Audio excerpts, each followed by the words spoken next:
प्यारे बच्चों, अस्सलाम वालेकुम। मैं हूं आपका अंकल अहमद अदनान तारिक। आपने YouTube channel Ahmad Adnan stories पे आपको मज़े की और नई स्टोरीज़ हमेशा मैं आपको सुनाता हूं। तो बेटा, आपको हमेशा एक नसीहत मैं करता हूं, अगर आप मेरी कहानियां सुनना चाहते हैं या मेरी नज़में जो हैं वो आप तक तवातर तक पहुँचे, तो फिर आपको मेरा जो चैनल है अहमद अदनान स्टोरीज़ उसको सब्सक्राइब करना है और उसके आइकॉन जो बटन है उसको दबाना है आपने। शुक्रिया। जिमी के घर के बाहर एक बहुत खूबसूरत बागीचा था जिसमें एक बहुत प्यारा नीलकंठ रहता था। बच्चों, तुमने देखा होगा अल्लाह ताला ने ये परिंदा वैसे ही बहुत खूबसूरत बनाया है। उसकी आंखें स्याह होती हैं लेकिन उनमें बेहद चमक होती है और उसकी छाती सुर्ख रंग की होती है। जिमी जब भी बागीचे में जाता तो वो नीलकंठ बड़े लगाव से जिमी के इर्द गिर्द उड़ता रहता था। जिमी ने उसके लिए डबरोटी का चूरा लेकर जाना शुरू कर दिया। उसके बदले में वो जिमी को अपनी चहचहाहट से यूं बुलाता जैसे उसे कोई खूबसूरत गीत सुना रहा हो। वो जिमी से बिल्कुल डरता नहीं था। वो इतना मानूस हो गया था कि एक दिन वो जिमी के सर के ऊपर उड़ता उड़ता बैठ गया। ये उसकी जिमी से दोस्ती का अंदाज था और जिमी पर एतमाद का इजहार था। कई दिन यूं ही गुजरते रहे। एक दिन जिमी बीमार हो गया। उसे बिस्तर पर लेटना पड़ा। नीलकंठ ने 2-3 दिन जिमी को बागीचे में नहीं देखा तो वो उदास हो गया। वो बागीचे में उड़ता हुआ जिमी को ढूंढता लेकिन जिमी उसे नजर नहीं आता। नीलकंठ ने सोचा कि उसे घर में जाकर जिमी को तलाश करना चाहिए। हो सकता है जिमी घर में ही हो। उसने तमाम खिड़कियों में उड़ते हुए झांका। आखिरकार उसे जिमी एक कमरे में बिस्तर पर लेटा हुआ नजर आ गया। वो बहुत कमजोर लग रहा था। वो कमरे में बिल्कुल अकेला लेटा हुआ था।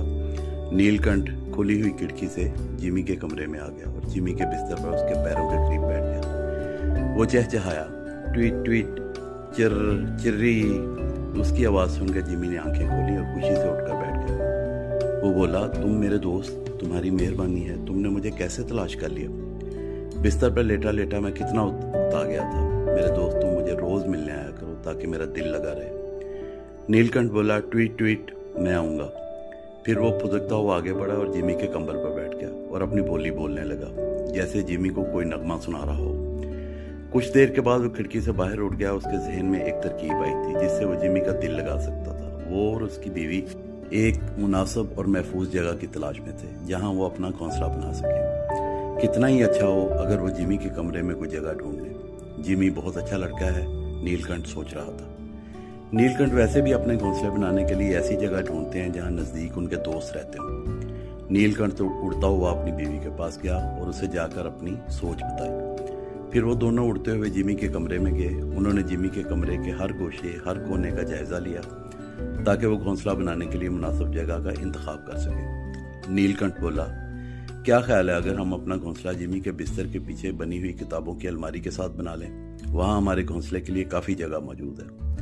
अगले कई दिन जिमी के लिए बहुत मजे के थे। वो देखता रहता और दोनों नीलकंठ जिमी के कमरे में अपना घोंसला बनाते रहते। जिमी ने इस बारे में किसी को नहीं बताया। वो डरता था कि उसकी अम्मी गुस्से होंगी कि उसका कमरा कितना गंदा हो रहा है। वो बस लेटा रहता और उड़ते हुए नीलकंठों को खिड़की से आते जाते देखता रहता। कभी वो अपनी चोंचों में थोड़ी सी घास लेकर आते, कभी 2-3 जमीन पर गिरे हुए पत्ते उठा लाते या कभी कभार थोड़ी बहुत काई।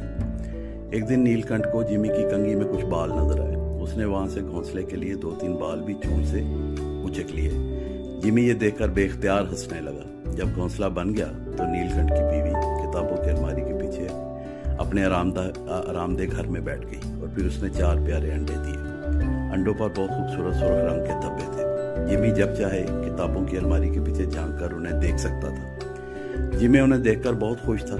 जिमी को डॉक्टर साहब देखने आए तो उसकी अम्मी जान ने उन्हें बताया, डॉक्टर साहब, मुझे समझ नहीं आती कि सारा दिन बेचारे जिमी को बिस्तर पर लेटना पड़ता है लेकिन फिर भी वो दूसरे बच्चों की तरह उकताया हुआ नहीं लगता बल्कि खुश दिखाई देता है। जिमी को तो पता था कि उसकी खुशी का राज क्या था।